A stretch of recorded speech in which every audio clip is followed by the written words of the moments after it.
السلام علیکم ورحمۃ اللہ وبرکاتہ۔ الحمدللہ وکفی وسلام علی عبادہ الذین اصطفی، اما بعد فاعوذ باللہ من الشیطان الرجیم، بسم اللہ الرحمن الرحیم۔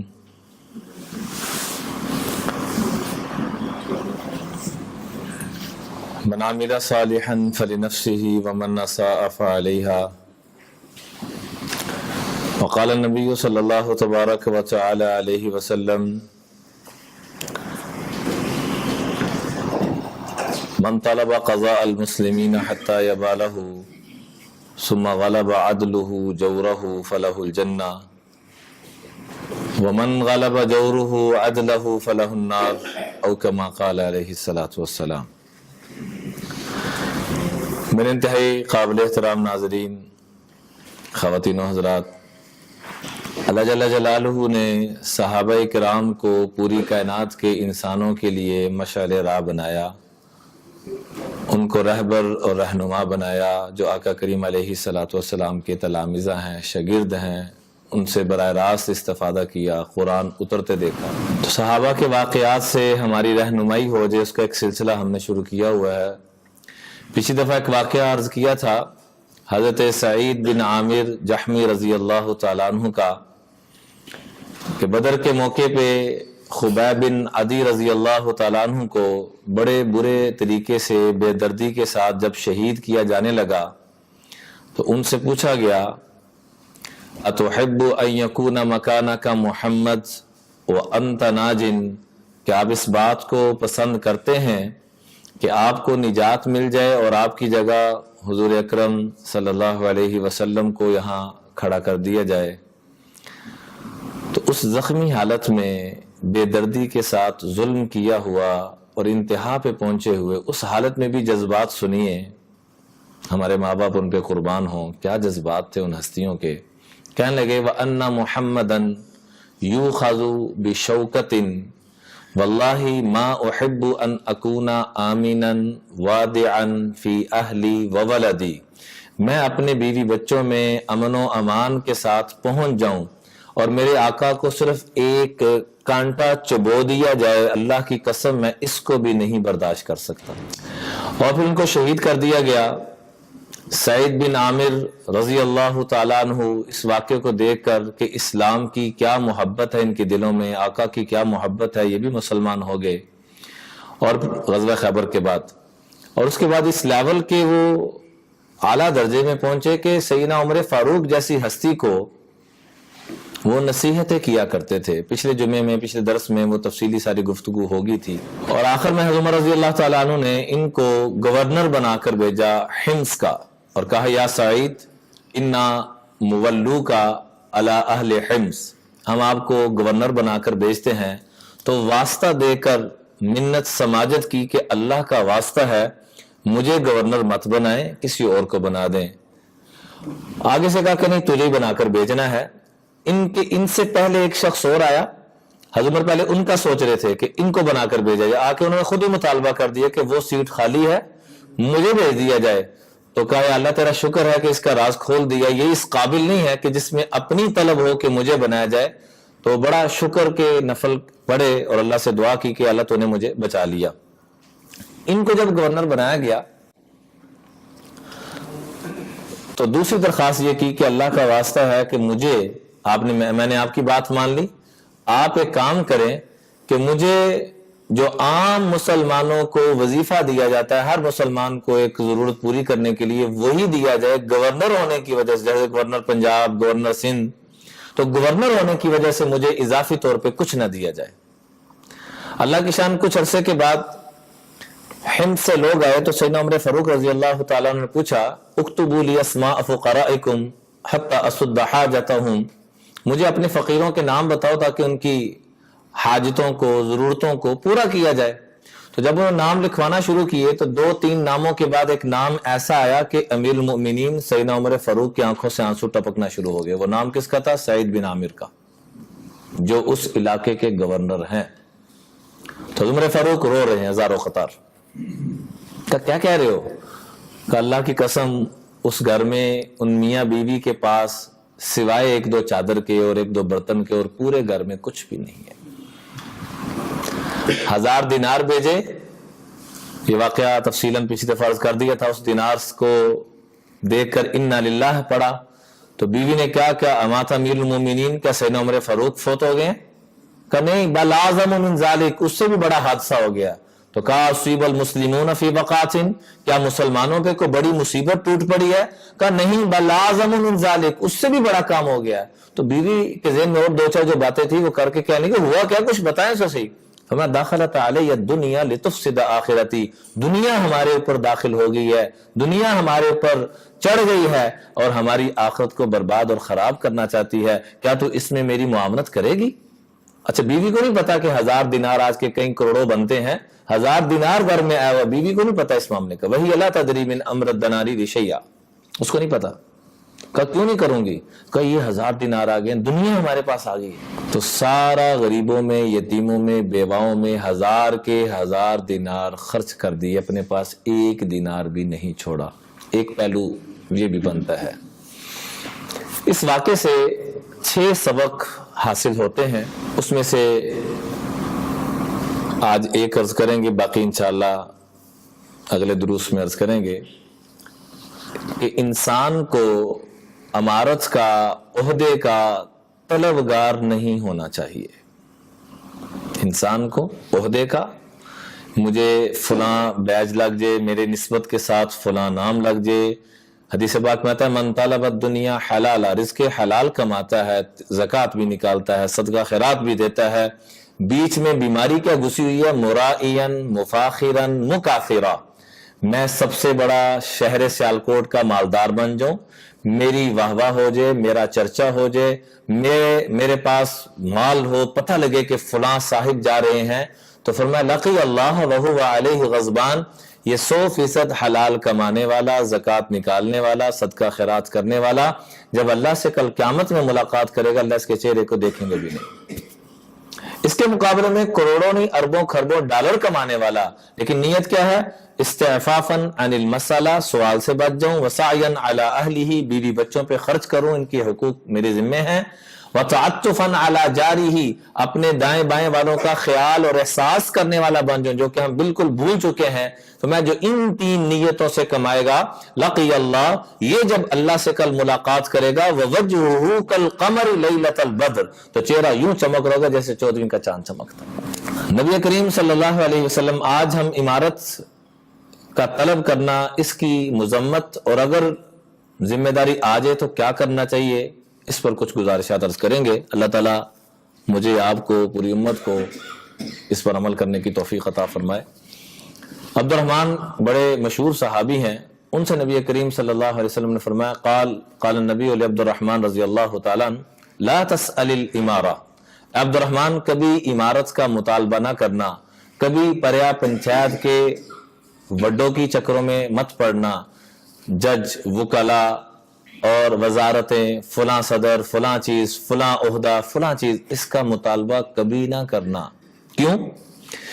فإنك إن أعطيتها عن مسألة، اگر تجھے یہ أعطيتها عن مسألة، اگر تمہیں یہ تمہارے سوال کرنے پہ ملا، تو وکلت إليها، تو تمہیں اور تمہاری اس ذمہ داری کو تمہاری سپرد کر دیا جائے گا، اللہ کی مدد تمہارے ساتھ شامل حال نہیں ہوگی۔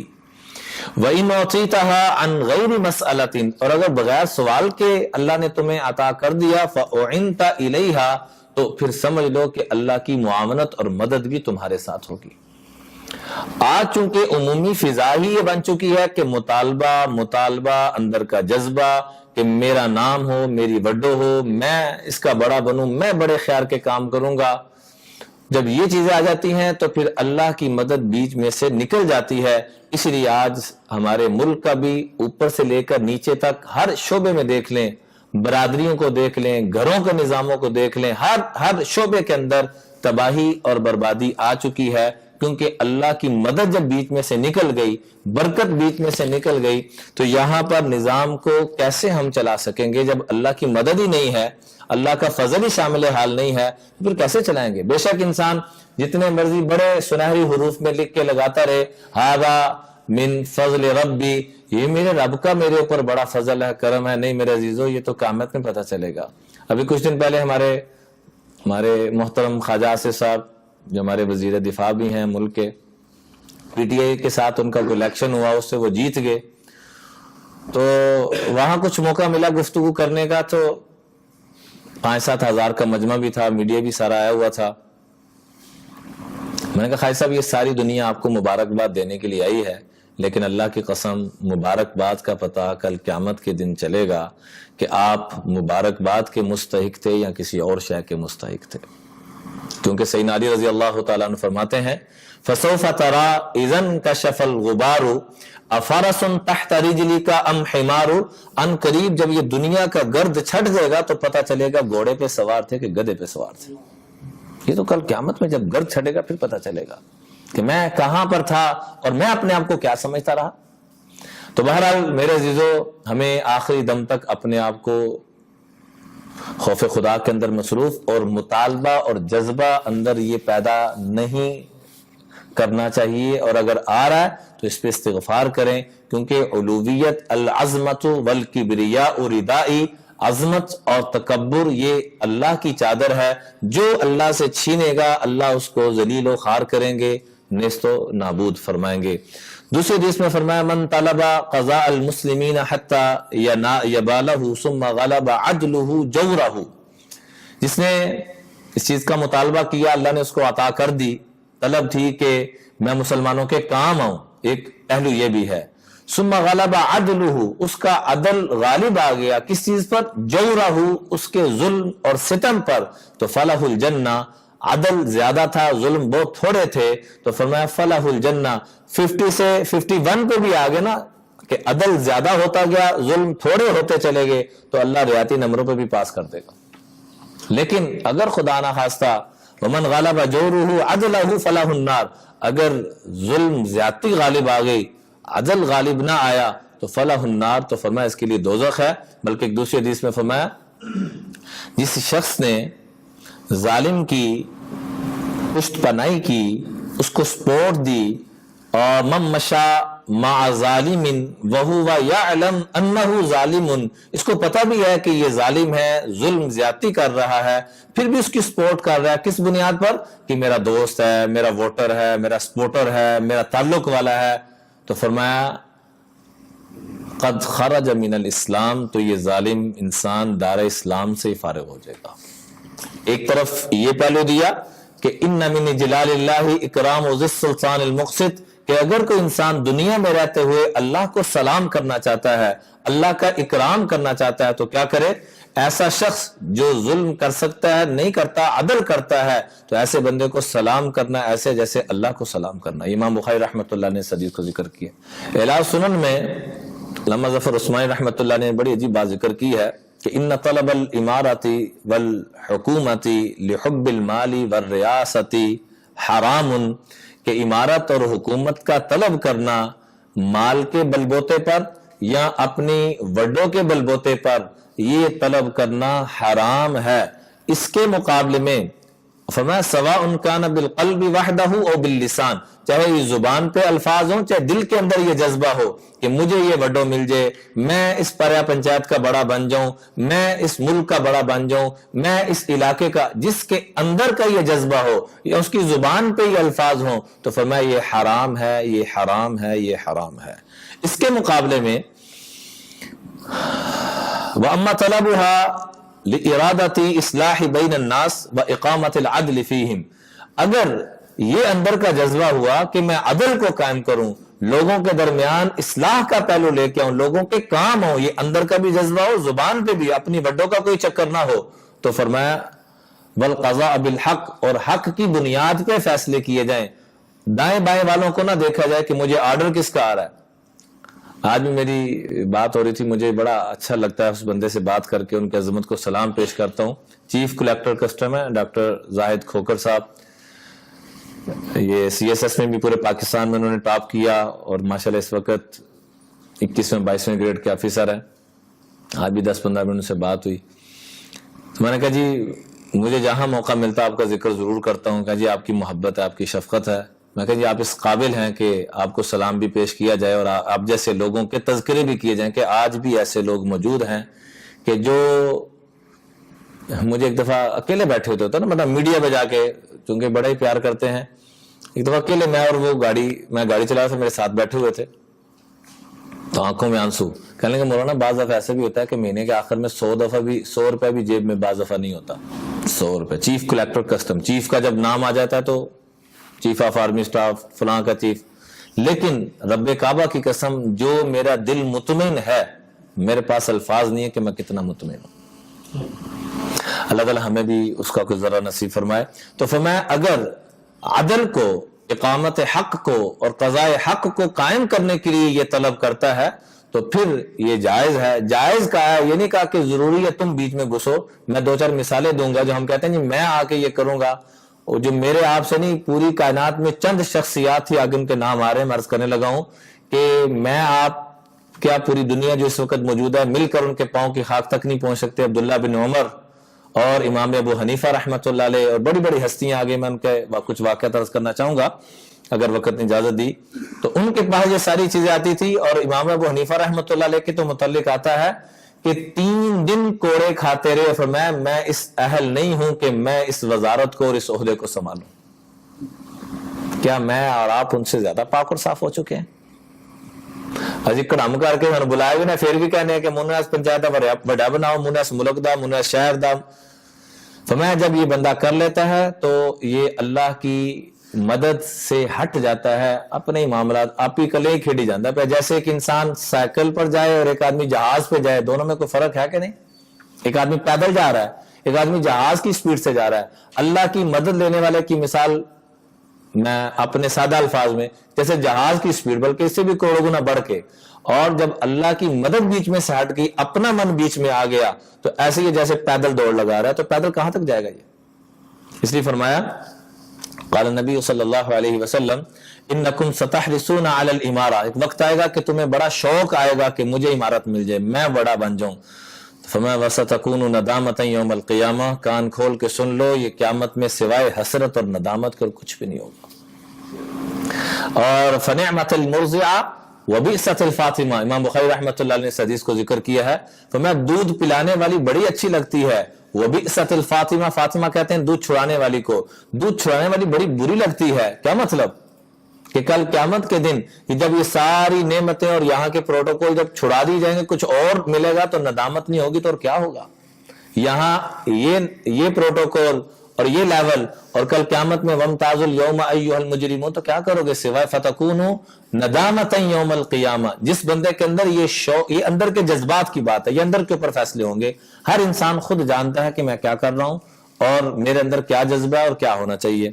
اس لیے آپ نے فرمایا من جعل قاضیا بین الناس، جس کو قاضی القضات بنا دیا گیا لوگوں کے درمیان، فقد ذبح بغیر سکین، تو اس کو ذبح کرنے کی ضرورت نہیں ہے، بغیر ذبح ہوئے ذبح ہو چکا ہے، کیونکہ اتنا حساس معاملہ ہے۔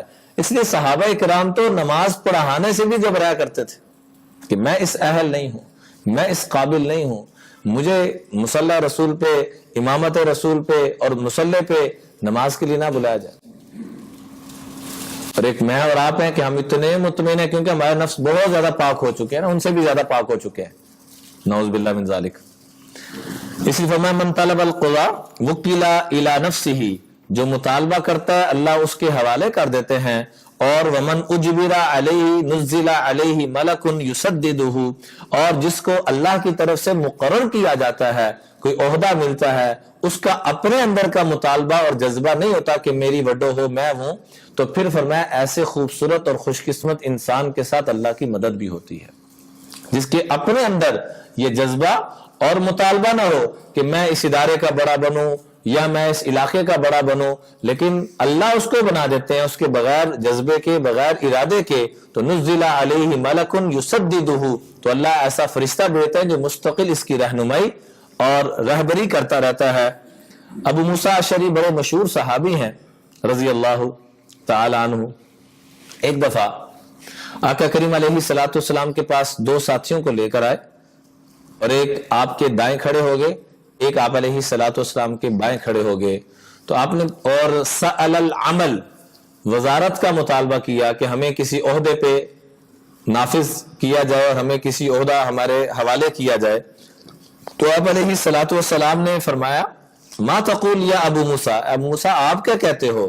تو کہا والذی بعثک بالحق، یا رسول اللہ جس نے آپ کو سچا نبی بنا کر بھیجا، ما اطلعانی علی ما فی انفسہما، مجھے نہیں پتا تھا کہ یہ آ کے یہ مطالبہ کریں گے، مجھے واقعی نہیں پتا تھا، ورنہ میں کبھی بھی ان کو نہ لے کر آتا، اور وما شعرت انہما یطلبان العمل، مجھے نہیں اندازہ تھا، شعور تھا کہ یہ اس چیز کا مطالبہ کریں گے۔ تو آپ نے فرمایا لن نستعملا، ہرگز ہرگز ہرگز ایسے بندے کو ہم عامل نہیں بنائیں گے، وزیر گورنر کسی چیز کا بھی بڑا نہیں بنائیں گے، من ارادہ ہو، جو اس چیز کا ارادہ رکھتا ہو، ولیکن اذهب انت یا ابا موسیٰ، لیکن اے ابو موسیٰ ان کی جگہ تجھے گورنر بنا کر بھیجیں کہ تو چلا جا۔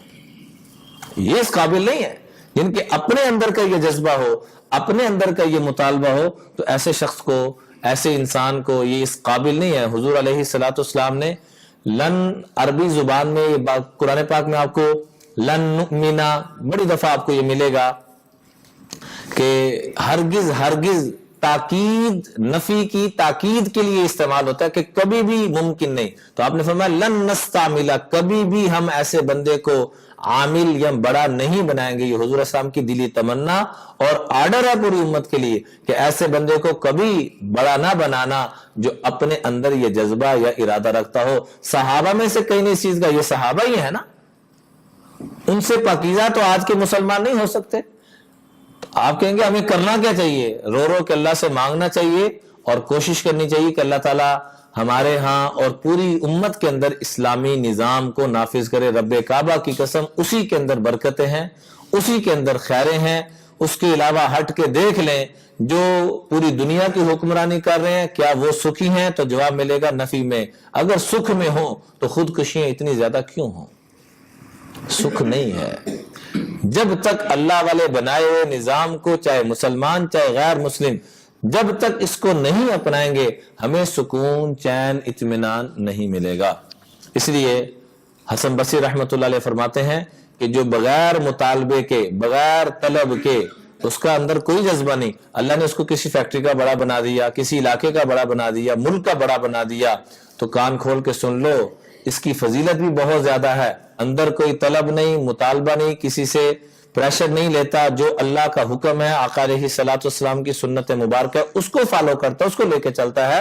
تو اجر عدل حکم یوما واحدا، ایک دن کا ایسے انسان کا دن، ایک دن عدل کے ساتھ گزارنا ایسے حاکم کا، افضل من اجر رجل، اس آدمی سے بہت زیادہ افضل ہے، یصلی فی بیتہ 70 سنہ، کہ وہ شخص جو 70 سال تک اپنے گھر میں بیٹھ کے مستقل نماز پڑھتا رہے، اس کا ایک دن ایسی حکومت کرنا جس میں نظام کو ٹھیک کرے اور معاملات کو بہتر لے کے چلے، اور اپنی وڈوں کا اس کو شوق نہ ہو، بلکہ مسلمانوں کے درمیان آپس میں جوڑ، محبت، اتفاق، مودت قائم ہو، اور نظام کو ٹھیک لے کر چلے، دائیں بائیں والوں کو مت دیکھے، بلکہ میرے اللہ کا کیا حکم ہے، عوام الناس کا اس میں فائدہ کس میں ہے، اپنے مفادات کو نہ دیکھے، دوسروں کے مفاد کو دیکھے، اور جذبہ بھی ٹھیک ہو، اخلاص والا ہو، تو ایسے آدمی کا ایک دن اس حکومت میں گزارنا افضل من رجل یصلی فی بیتہ 70 سنہ،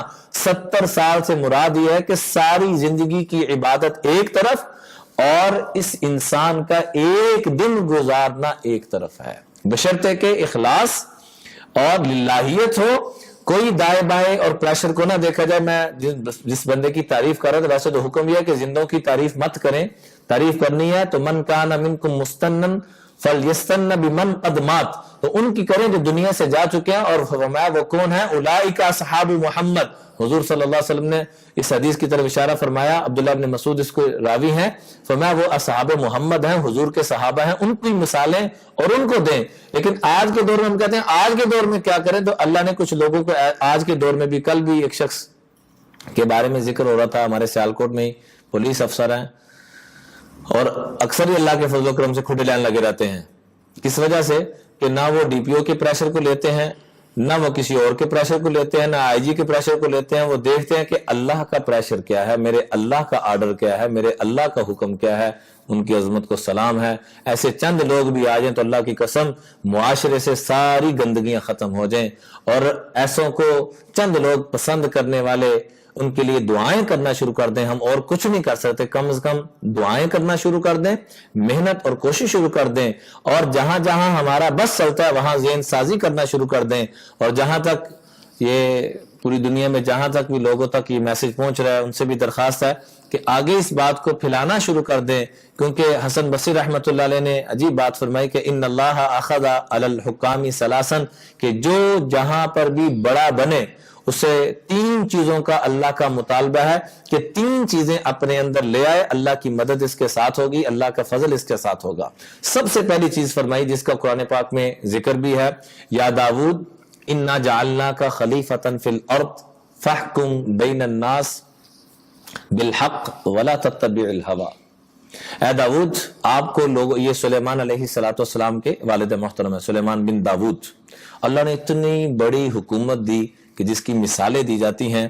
فرمایا داود، خواہشات کی اتباع مت کرنا ورنہ فیضلک عن سبیل اللہ، اللہ آپ کو سیدھی راہ سے دائیں بائیں کر دیں گے۔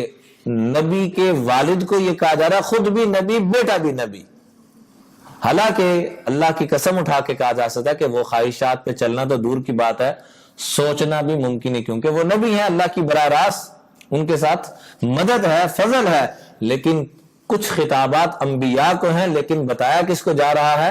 میرے آپ کو بتایا جا رہا ہے، وہ ان کو نہیں بتایا جا رہا، بلکہ مجھے آپ کو بتایا جائے کہ اگر ان سے بھی یہ غلطی ہوگی تو کام گڑبڑ ہو جائے گا۔ مراد کیا ہے کہ اتنے بڑے کے لیے بھی اس کی گنجائش نہیں ہے تو میرے آپ کے لیے کہاں سے گنجائش نکلے گی؟ فرمایا لا تتبع الہوی، خواہشات کا غلام مت بنیے گا، جو جی میں آئے اس کو مت لے کے چلیے گا، ورنہ کیا ہوگا؟ فیضلک عن سبیل اللہ، اللہ سیدھی راہ سے دائیں بائیں کر دیں گے۔ دوسرا اصول کیا بتایا؟ ایک تو خواہشات کی اتباع نہیں کرنی، دوسرا اصول یہ ارشاد فرمایا کہ وَأَن تَخْشَوْا اللَّهَ وَلَا تَخْشَوْا النَّاسَ، اللہ سے ڈرنا ہے، لوگوں کا پریشر نہیں لینا۔ ڈاکٹر زاہد صاحب کی جو بات کر رہا تھا تو اصل میں بات بیچ میں رہ گئی، ان کو جو بھی پریشر ڈالتا تو آگے سے کہتے مجھے اوپر سے پریشر ہے، سوری میں نہیں کر سکتا، وہ کرتے کرتے اوپر تک پہنچتے جو ظاہری اعتبار سے میں اوپر نظر آ رہا ہے، تو ان سے جب پریشر آتا ہے تو کہتے ہیں میں آگے سے یہ کہتا ہوں کہ مجھے اوپر سے پریشر ہے، تو وہ اتلا رو کے پیٹ کے کرنے میرے تو اتنے کون ہے بھائی؟ کیا تیرے تو اتنے وہ بیٹھا تھا، تیرے سے اوپر وہ اللہ بیٹھا جس نے تجھے بھی بڑا بنایا، مجھے بھی بڑا بنایا۔ تو دوسری چیز خوف خدا ہونا چاہیے، من خاف اللہ خافہ کل شیء، حدیث پاک میں آتا ہے جو اللہ سے ڈرتا ہے پھر ہر شے اس سے ڈرتی ہے، اور جو اللہ سے نہیں ڈرتا یہ سجے کھبے 3 ڈبیوں کو ڈرتا رہتا ہے، یہ تو کوئی فلاں اختیار ہے، کوئی فلاں اختیار، اپنے سانس کا اس کے پاس اختیار نہیں ہے، اس کے خاک اختیار ہے اس کے پاس۔ یہ اوپر کا سانس اوپر، اللہ کی قسم نیچے نہیں لا سکتا، نیچے کا سانس اوپر نہیں لا سکتا، اختیار کیا کا؟ تو ہمارے دماغ الٹ چل پڑے۔ میں جو اللہ سے ڈرتا ہے ہر شے اس سے ڈرتی ہے، اور جو اللہ سے نہیں ڈرتا پھر ہر شے اسے ڈراتی ہے۔ آج مجھے بتائیں کہ ہم گھروں میں رہ کے بھی ڈرے ہوئے ہیں، وزارتوں میں بیٹھ کے بھی ڈرے ہوئے ہیں، عہدوں پہ پہنچ کے بھی ڈرے ہوئے ہیں، غریب بھی ڈرا ہوا ہے، امیر بھی ڈرا، وجہ کیا ہے کہ جس سے ڈرنا تھا اس سے ڈرتے نہیں ہیں، تو پھر دائیں بائیں سے تو ڈرنا ہی ہے۔ تو دوسرا اصول، پہلا اصول کیا بتایا؟ خواہشات کی تابعداری۔ پہلا اصول کیا بتایا جی؟ ذرا آپ بھی فرما دیجیے۔ خواہشات کی پیروی نہیں کرنی۔ دوسرا اصول کیا بتایا کہ کس سے ڈرنا ہے؟ بس اللہ کا ڈر ہو۔ اس کا مطلب اچھا کئی لوگ یہاں آ کے بھی کام خراب کرتے ہیں، اللہ کے ڈر کی وجہ سے بدتمیز بن جاتے ہیں، منو تیری کوئی پرواہ نہیں، یہ بھی مناسب نہیں۔ امام الانبیاء سے بڑھ کے اللہ سے ڈرنے والا کوئی ہو سکتا ہے؟ لیکن کبھی کسی کے ساتھ بدتمیزی کی ہو، یہاں آ کے بھی ہم وہ اس سے بھی بڑی غلطی کر جاتے ہیں۔ بے ادبی تو حرام ہے، میں آپ کے ساتھ بدتمیزی سے پیش ہوں یہ حرام ہے۔ لہجہ ہمارا محبت والا، فرعون جیسے ظالم کے پاس بھیجا جا رہا ہے، اور کیا کہا جا رہا ہے؟ قولا لینا، نرم گفتگو کیجیے گا، انداز ٹھیک رکھیے گا، لعلہ یتذکر او یخشی، ممکن ہے وہ سمجھ جائے یا اس کو کچھ خوف خدا آ جائے۔ حالانکہ اللہ کے علم میں ہے کہ اس بدبخت نے نہیں سمجھنا، اس کے باوجود پوری امت کو سمجھانا تھا، پوری انسانیت کو سمجھانا تھا کہ اپنا لب و لہجہ، یہ نہیں کہ خوف خدا کا آسرا لے کر میں آپ کی بےزتی کرنا شروع کر دوں۔ یہ حرام ہے. آپ خوف خدا کا آسرا لے کے میری بےزتی کرنا شروع کر. بےزتی کی شریعت نے اجازت دی. خوف خدا کا مطلب یہ نہیں ہے کہ انسان بدتمیز بن جائے, یہ بھی ہم غلط مطلب لے لیتے ہیں. خوف خدا والا تو عاجز ہوتا ہے, انکساری کے ساتھ ہوتا ہے, نرمی کی کیفیت میں ہوتا ہے. حضور سے بڑھ کے کون خوف خدا والا ہو سکتا ہے؟ پوری زندگی میں ایک واقعہ نہیں بتا سکتے کہ آپ نے کسی کے ساتھ بدتمیزی کی ہو. ہمارے پاس عہدہ بعد میں آتا ہے, مال بعد میں آتا ہے, چھوٹی سی چیز بعد میں آتی ہے. اور پنجابی کہنے پڑگڑنیوں بار پہلے ہو جانے ہیں, اوقات ہی بھول جاتے اپنی کہ میری کچھ اوقات بھی تھی, میری کچھ حیثیت بھی تھی. میری کوئی حیثیت نہیں, میں کچھ نہیں, میرا کچھ نہیں, تو سب کچھ. سارے بولیے میں کچھ نہیں, تو سب کچھ.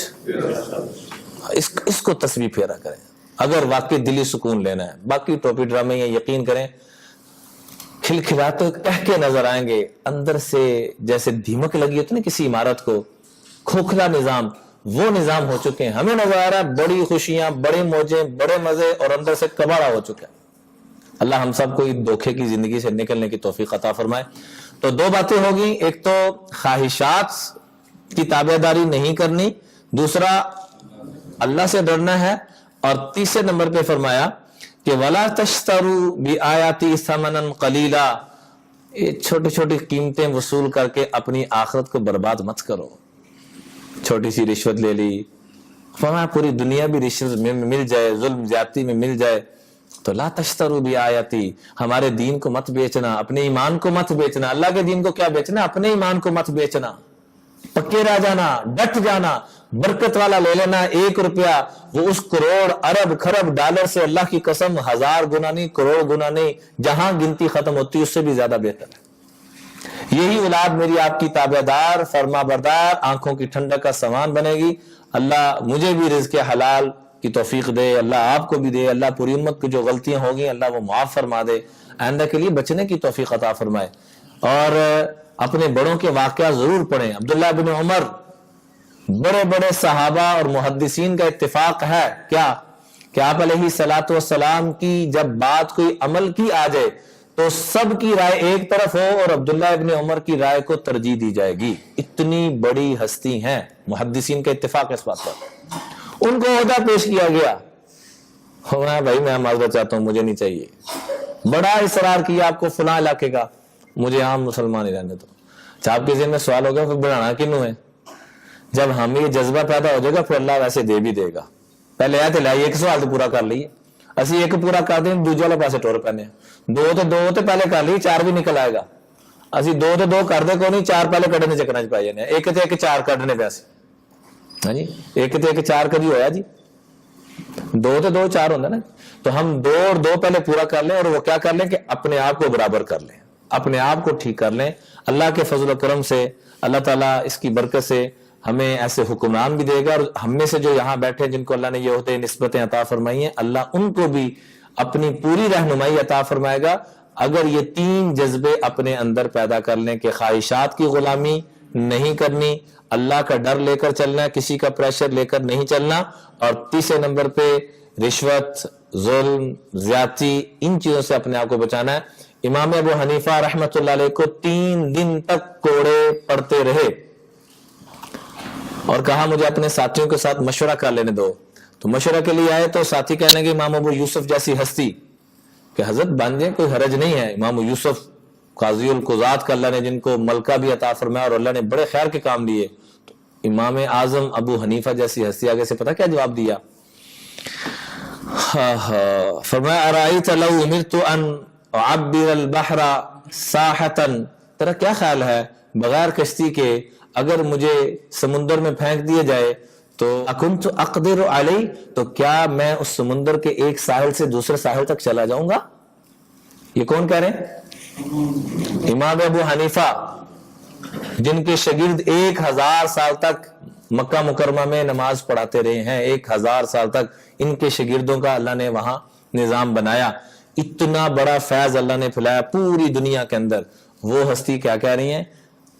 ارائیت لو امرت ان اعبر البحر ساحتا, تیرا کیا خیال ہے کہ اگر سمندر میں ڈال دیا جائے اور بغیر کشتی کو اس کو عبور کرنا ہو تو کیا یہ ممکن ہوگا؟ کہا جی نہیں. تو کیا میں کیسے کروں گا؟ بھائی میں اس قابل نہیں ہوں. اسی لیے ان دوروں میں خیریں تھی، برکتیں تھی. جب سے یہ پورا تیسرا کلمہ او ملے دا کونسلر بھی باندھا نا، ویسے دے پٹو دے وچوں کونسلر نہیں او بھی باندھا نا، پورا تیسرا کلمہ او دے حواریین بھی آپ ہی بھی پورا فٹ کردا ہے. ہر عیب تو پاک، سبحان اللہ، الحمدللہ، ساریاں خوبیاں نہ وچ نے. لا الہ الا اللہ تاڑے سارے مسئلے حل کرن گے. اللہ اکبر، یہ بڑے عظیم انسان ہے. انا للہ و انا الیہ راجعون. عظمتیں تو اللہ کے لیے، تقدیس اور تسبیح تو اللہ کے لیے، کن سے کروں پڑ گیا. اس لیے آج ہمارا نظام سارا خراب اور اس وقت تک خراب رہے گا. جب میاں نواز شریف صاحب یہاں سیالکوٹ آئے موٹر وے کے افتتاح کے لیے، تو وہاں بھی میں نے عرض کیا، میں کہا جی میاں صاحب اللہ کی قسم، موٹر وے بنانے سے اور ملکی نظام کے اندر مختلف چیزیں لانے سے ہمیں راحتیں یا ہمارا ملک ترقی والا نہیں بنے گا. اللہ نے قرآن میں صراحتاً ایک مثال دے کے ہمیں سمجھا دیا، کاش کہ ہم سمجھ جائیں. ضرب اللہ مثلا قریۃ کانت آمنۃ مطمئنہ، کہ ایک بستی کی مثال کی، بڑے امن میں تھے، بڑے اطمینان میں تھے. یاتیہا رزقہا رغدا من کل مکان، ہر جگہ سے ان کے لیے رزق کی فراوانی آ رہی تھی. فکفرت بانعم اللہ، رب کی نعمتوں کی جب نہ شکری کی نہ قدری کی تو پھر رب کا نظام کیا چلا؟ فاذاقها اللہ لباس الجوع والخوف، پھر رب نے خوف کا اور جو کا لباس یعنی ان پہ مسلط کر دیا، خوف کو بھی اور کس چیز کو. کیا ہماری بھوک مٹ چکی ہے؟ حسنۃ وفی الآخرۃ حسنۃ وقنا عذاب النار. اللہم انا علی ذکرک و شکرک و حسن عبادتک. اے اللہ ہم سب کے صغیرہ کبیرہ امت کے سارے گناہوں کو معاف فرما، ہم سب کی حالتوں پہ رحم فرما. اے اللہ ہمارے حکمرانوں کو، عوام کو وہ جذبات عطا فرما جس سے تو راضی ہو کے ملکوں کے نظام کو اچھا کرتا ہے. یا اللہ غلط جذبات کو، غلط یا اللہ اندر کی نیتوں کو، فطوروں کو ختم فرما دے، اندر کے بغض کو، نفرتوں کو، کینوں کو. یا اللہ آج دین کے نام پر بھی نفرتیں پیدا ہو چکی ہیں، سیاست کے نام پہ بھی نفرتیں پیدا ہو چکی ہیں. ہر طرف لڑائی ہی لڑائی، نفرت ہی نفرت نظر آتی ہے. اپنے فضل سے، اپنے کرم سے ان نفرتوں سے، ان بیماریوں سے ہم سب کو نکال دے. یا اللہ فضل فرما دے، کرم فرما دے، ہمارے دیش کی حفاظت فرما دے. اللہ بڑے بڑے اچھے لوگ بھی ہماری فوج میں، پولیس میں، حکمرانوں میں موجود ہیں. یا اللہ ان کی برکت سے اور ہماری عام عوام الناس میں بھی ایسے اچھے اچھے لوگ موجود ہیں جسے اللہ تو پیار کرتا ہے، وہ تجھ سے پیار کرتے ہیں، تیرے محبوب سے کرتے ہیں. یا اللہ ان لوگوں کے ان عملوں کی برکت سے ہمارے دیش کی بھی حفاظت فرما اور پورے عالم اسلام کی حفاظت فرما، بلکہ اللہ پوری امت کی حفاظت فرما. جو بھی شر پسند ہیں یا اللہ ان کو ہدایت عطا فرما. اگر ایسے بد نصیبوں کے مقدر میں ہدایت نہیں ہے تو جیسے آپ نے فرعون، نمرود، قارون، شداد جیسے بدبختوں کو چن چن کے تباہ فرمایا، دنیا آخرت کی ساری خوشیاں، راحتیں، رحمتیں، برکتیں، عافیت نصیب فرما. صلی اللہ علیہ النبی الکریم برحمتک یا رحمت.